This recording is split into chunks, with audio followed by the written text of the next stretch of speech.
Você já sentiu que a vida te colocou contra a parede e que você é, literalmente, a pessoa menos capacitada do mundo para resolver o problema que está na sua frente? Se a resposta for sim, você precisa conhecer a história de um cara que estava exatamente nessa posição. Mas o que aconteceu com ele mudou a forma como entendemos o que significa ter coragem. Imagina a cena. Você está escondido dentro de um buraco, um lagar de vinho, que é basicamente um tanque de pedra, tentando malhar um pouco de trigo. Por que no buraco? Porque se os seus inimigos te vissem, eles roubariam até a última semente. Esse era Gideão, um homem vivendo no limite do medo, em uma época onde o povo de Israel era esmagado pelos midianitas, uma nação que chegava como uma praga de gafanhotos, destruindo plantações e matando o gado. O clima era de desespero total, um cenário de sobrevivência pura. E é exatamente nesse momento de maior fraqueza que algo bizarro acontece. Um anjo aparece para Gideão e o chama de homem valente e corajoso. A primeira reação de Gideão foi olhar para os lados, procurando de quem o anjo estava falando, porque na cabeça dele,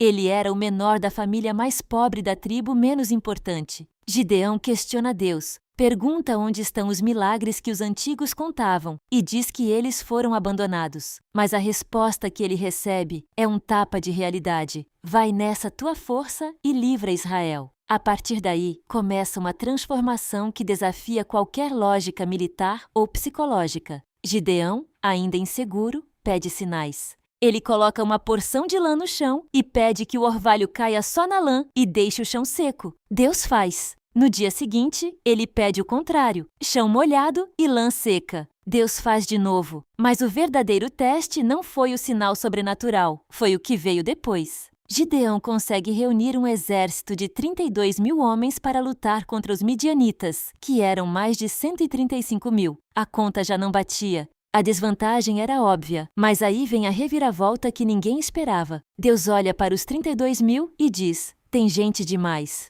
Imagina a cara de Gideão ouvindo isso. A lógica humana diz que você precisa de mais recursos, mais gente, mais dinheiro. Mas a lógica divina diz que o excesso atrapalha a glória do milagre. Deus manda Gideão fazer um anúncio. Quem estiver com medo ou tremendo, pode ir embora agora. Sabe o que aconteceu? 22 mil homens deram meia volta e foram para casa. Gideão ficou com 10 mil. A ansiedade deve ter batido forte, porque agora a proporção era de 13 inimigos para cada soldado dele. Mas não parou por aí. Deus disse de novo: ainda tem muita gente. Ele levou os 10 mil homens para a beira de um riacho para beber água. Deus deu a instrução. Observa como eles bebem. A maioria se ajoelhou e enfiou a cara na água, esquecendo do mundo ao redor. Mas um pequeno grupo de 300 homens levou a água à boca com as mãos, lambendo como cães, mas mantendo os olhos no horizonte, alertas, prontos para um ataque a qualquer momento. Deus apontou para esses 300 e disse: é com esses que eu vou entregar a vitória. Gideão agora tinha 300 homens contra um mar de soldados inimigos. É aqui que a gente entende que Deus não estava procurando os mais fortes, mas os mais atentos e os que não tinham nada para se orgulhar, a não ser da própria dependência de algo maior. A estratégia de batalha foi a coisa mais improvável da história das guerras.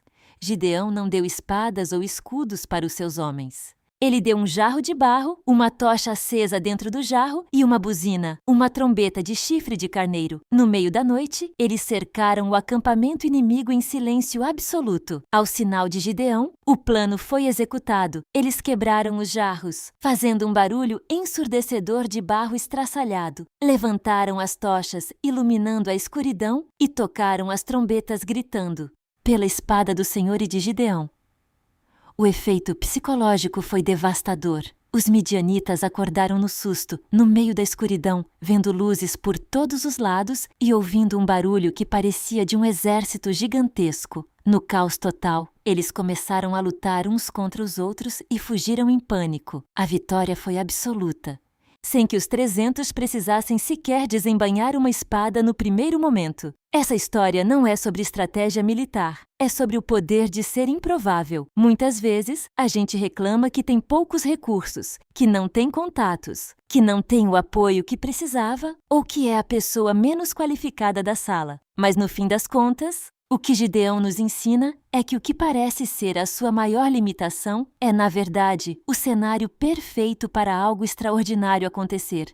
Às vezes, Deus vai reduzindo as suas opções, vai tirando as muletas onde você se apoia e vai deixando você com quase nada, só para você perceber que esse quase nada com o propósito certo é mais do que suficiente para vencer qualquer exército de problemas que esteja acampado na sua frente. O segredo não é o tamanho do seu exército, mas a coragem de quebrar o seu jarro e deixar a sua luz brilhar no momento de maior escuridão. Se você se sente pequeno, lembre-se que foi com 300 alertas que o mundo viu um dos maiores livramentos da história. Não se subestime por ser minoria ou por estar em desvantagem, porque é exatamente no improvável que o extraordinário faz morada. Se essa mensagem de Gideão deu um estalo na sua mente e te trouxe a coragem que você estava precisando hoje, não guarda isso só para você. Curte o vídeo? Deixa aqui nos comentários qual é o seu exército de 300 hoje e compartilha com aquela pessoa que está se sentindo pequena diante de um problema gigante. Segue o perfil para mais histórias que vão mudar sua perspectiva sobre a vida.